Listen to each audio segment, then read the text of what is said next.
The annual Global South-South Development Expo showcases developing country solutions in regards to advancing sustainable development. This coming September, the Expo's 11th iteration will be held in Bangkok, making it the first of its kind to be held in the Asia-Pacific region.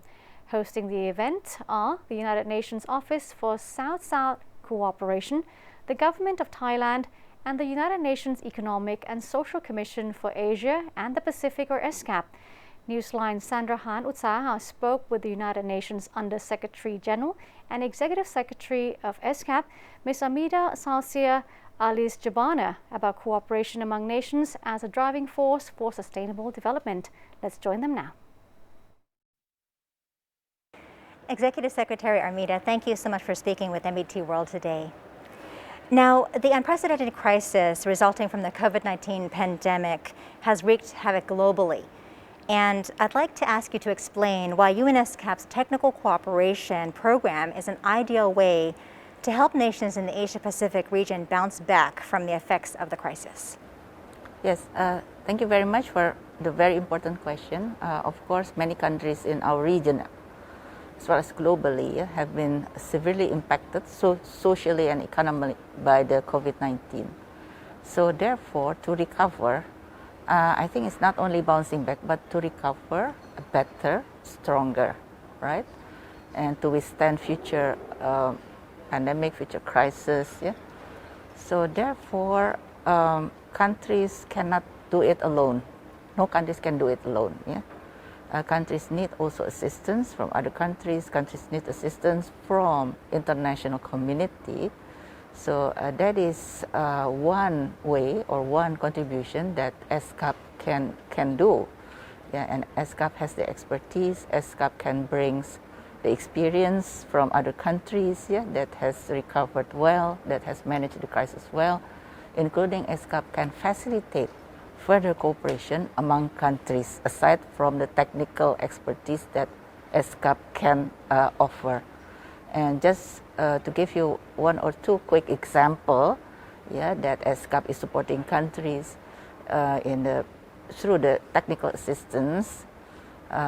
One example is, again, yeah, in the pandemic, we see that many activities is getting digitalized, right? So digitalization, whether education, health, you name it, right, trade. So one core area of ESCAP work is on trade.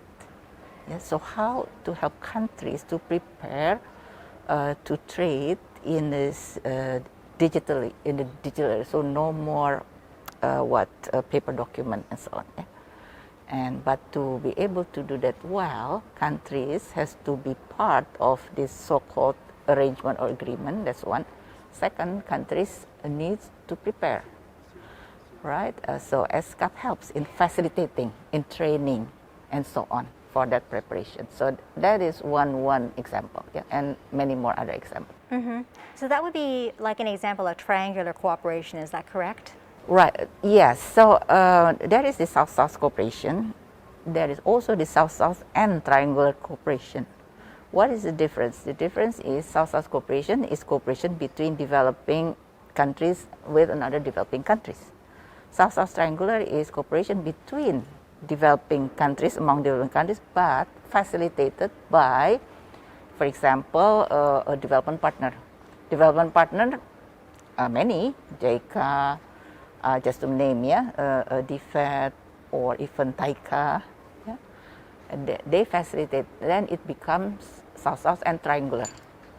Now, I understand that South-South cooperation, or SSC, is quite important right now. Why is it of particular importance? Why? Well, again, yeah, in my view, is because if countries, yeah, I mean developing countries, learn from their peers meaning fellow developing countries, then I think many benefits, many advantages. Yeah. For example, yeah, the experience may be more relevant, right? The way that the other countries, in terms of best practice lessons learned, also may be more relevant, yeah, closer, yeah, to the reality, right? And third is if you learn with your peers, yeah, with your friends, right? It is not something that you learn because somebody is being imposed or something like that, yeah. But you learn it in a more natural fashion, and you can tailor, you can adjust, yeah, the experience of your peers within the context to be more relevant to your case or experience. So I think that is the major advantage. Okay. Now, UNOSSC is celebrating its 75th anniversary, and you have launched your Technical Cooperation Highlights publication, and you also have a virtual exhibition. Can you tell us about the significance of these two things? Yeah, I think both goes hand in hand, goes together, right? The virtual exhibition, again, taking advantage of nowadays, yeah, everything is being digitalized, yeah, everything goes virtual. Secondly, also to be able to reach more audience, wider audience, the experience being exhibited or the experience being showcased. Second, about the publication itself, yeah. Publications is like the compendium collection, yeah, of experience, best practices of the South-South cooperation, again with particular reference, of course, yeah, of what we are doing in terms of the work that ESCAP is also facilitating countries. The trade one is one example, and many others, many also digital cooperation. Another example is social protection, energy. We are doing a lot of work on energy, and now becoming one key areas, yeah, with climate change, energy transition. You need to transform into more renewable, and so on and so forth, yeah. So this is being showcased in the compendium, and at the same time the exhibition, I think, is wider, yeah. It's not only ESCAP, but with all countries, all development partners. Okay.